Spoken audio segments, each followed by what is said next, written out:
জাহান্নামীদের তালিকা আমার নাম যদি কোনো কারণে যে থাকে, আমি এমন ভাবে রোনাজারি করব, এমন ভাবে ইস্তেগফার করব, এমন ভাবে চোখের পানি ফেলবো, একান্তে নীরবে আল্লাহর সাথে কথা বলবো, যেন আমার সমস্ত গুনাহগুলো মাফ হয়, জাহান্নামীদের তালিকা থেকে যেন আমার নাম কেটে যায়।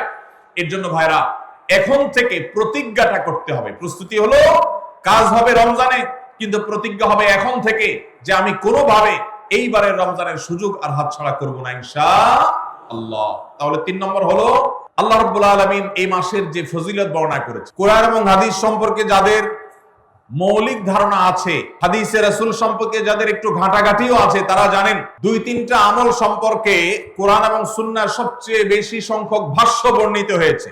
সবচেয়ে বেশি সংখ্যক, এত ফজিলতের, এত তাৎপর্যের, এত মর্যাদার হাদিস আর অন্য আমল সম্পর্কে সাধারণত দেখা যায় না। সেই কয়েকটি আমল যেগুলোর ফজিলত বিপুল পরিমাণ, যেগুলোর ফজিলত সম্পর্কিত হাদিসের সংখ্যা অনেক, সেই রকম আমলগুলোর মধ্যে থেকে অন্যতম আমল হলো এই রমজান কেন্দ্রিক আমল, সিয়াম, রোজা, এগুলোর ফজিলত। তো আমাদের রমজান কেন্দ্রিক প্রস্তুতি হিসাবে দ্বিতীয়ত যে কাজটি আমরা করতে পারি সেটি হলো, এখন থেকেই রমজান মাসের কি কি ফজিলত আছে, সিয়াম সাধনার কি কি ফজিলত আছে, রমজানের কি কি আমল আছে, বিশেষ করে ফজিলত এবং মর্যাদার কথাগুলো আলোচনা শুরু করা। এখন থেকে বাসা বাড়িতে গোল হয়ে কোন নির্দিষ্ট বইকে কেন্দ্র করে পাঠ চক্র হতে পারে, গ্রুপ স্টাডি হতে পারে, পর্যালোচনা হতে পারে যে রমজান মাসের কি কি মাহাত্ম্য আছে, এক একজন এক একটা বললেন। এই আলোচনা পর্যালোচনার মধ্য দিয়ে মনোজগতে রমজানের জন্য এক ধরনের প্রস্তুতি, এক ধরনের আবহ তৈরি হবে ইনশাআল্লাহ।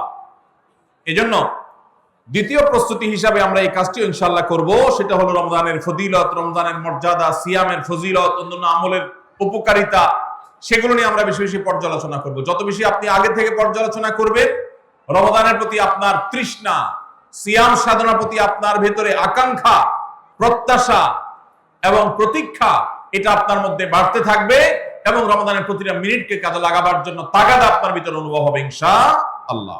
নাম্বার 3, তৃতীয় প্রস্তুতি হলো, আমাদেরকে প্রতিজ্ঞা করতে হবে এই রমাদানে আমরা নেকামল করবই করব এবং কোন আমল, কোন ভালো কাজ, কোন সুন্নাহ, এটা করার ব্যাপারে কোন প্রকার অলসতা করব না। কারণ ভাইরা আমার, রমজান মাস পেয়েও যদি আল্লাহর কাছে কেউ ক্ষমা না পায়, একটা প্রসিদ্ধ হাদিস আপনারা সবাই কম বেশি শুনেছেন যে নবী সাল্লাল্লাহু আলাইহি ওয়াসাল্লামের কাছে জিবরিল এসে বলেছেন, বাউদা মান আদরাকা রমাদান ফালাম ইউগফার লাহ, যে ব্যক্তি রমজান পেয়েছে অথচ রমজানের এই বিশাল সুবর্ণ সুযোগকে কাজে লাগিয়ে সে তার জীবনের সব গুনাহগুলো মাফ করাইতে পারে নাই, সে আল্লাহর কাছ থেকে মাগফিরাত আদায় করে নিতে পারে নাই, সে জাহান্নাম থেকে মুক্ত এই ঘোষণা সে আদায় করতে পারে নাই, অথচ সে রমজান মাস পেয়েছে, এর চাইতে হতভাগা আর কে হতে পারে?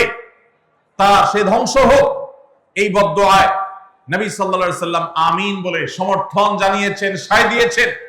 এজন্য ভাইরা, রমজান মাস এসেছে কিন্তু আমল ইবাদত হয় নাই, রমজান মাস এসেছে আবার চলে গেছে, কিন্তু আমার গুনাহ আল্লাহর কাছ থেকে মাফ করাতে পেরেছি বলে আমার বুক সায় দেয় না। তাহলে এর চাইতে বড় হতভাগা, এর চাইতে বড় কপাল পড়ার কেউ হতে পারে না। রমজানের আমল ইবাদত, রমজানের নেক আমল, রমজানের দোয়া, রমজান মাসের চোখের পানি ফেলা, এটা ভাইরা শুধুমাত্র নিজের প্রেরণার জায়গা থেকে, শুধুমাত্র সওয়াব আহরণের জন্যই নয়। এটা যদি না করি তাহলে জিবরিলের বদদুআ, নবীজি সাল্লাল্লাহু আলাইহি সাল্লামের বদদুআ, আল্লাহর পক্ষ থেকে ধ্বংস হওয়ার পরোয়ানা, এগুলো অনিবার্য হয়ে যাবে।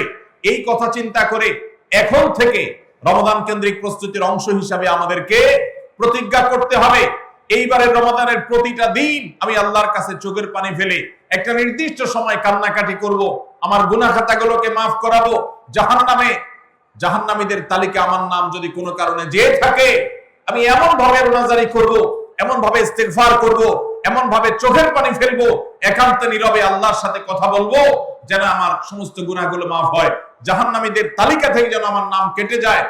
এর জন্য ভাইরা এখন থেকে প্রতিজ্ঞাটা করতে হবে। প্রস্তুতি হলো, কাজ হবে রমজানে, কিন্তু প্রতিজ্ঞা হবে এখন থেকে যে আমি কোনোভাবে এইবারের রমজানের সুযোগ আর হাতছাড়া করব না ইনশাআল্লাহ। আল্লাহ। তাহলে 3 নম্বর হলো যে রমজান কেন্দ্রিক সমস্ত আমলগুলো করব, আল্লাহর কাছে তওবা ইস্তেগফার করে নিজের গুনাহগুলোকে মাফ করায় ছাড়বো, জাহান্নাম থেকে মুক্তি তথা নাজাত এটা নিজের করে নেব, এই মর্মে প্রতিজ্ঞাটা এখন থেকে যেই কয়দিন রমজান আসতে সময় আছে প্রতিদিন আমাকে নবায়ন করতে হবে। প্রতিজ্ঞা আজকেরটা যেভাবে হবে কালকেরটা আরো স্ট্রং হবে, তারপরের দিন আরো স্ট্রং হবে। প্রতিদিন আমি স্বপ্ন লালন করব কবে রমজান শুরু হবে, আর আমি আল্লাহ রাব্বুল আলামিনের কাছে রমজানের এই সমস্ত ইস্তেগফার, তওবা, আমল এগুলোকে নিবেদন করতে থাকবো। চেষ্টা করা যাবে না ইনশাআল্লাহ? তাহলে 3 নম্বর প্রস্তুতি হলো রমজান মাসে নেক আমল করার প্রতিজ্ঞা করা, মাগফিরাত এবং নাজাত আদায় করার প্রতিজ্ঞা এখন থেকে করা।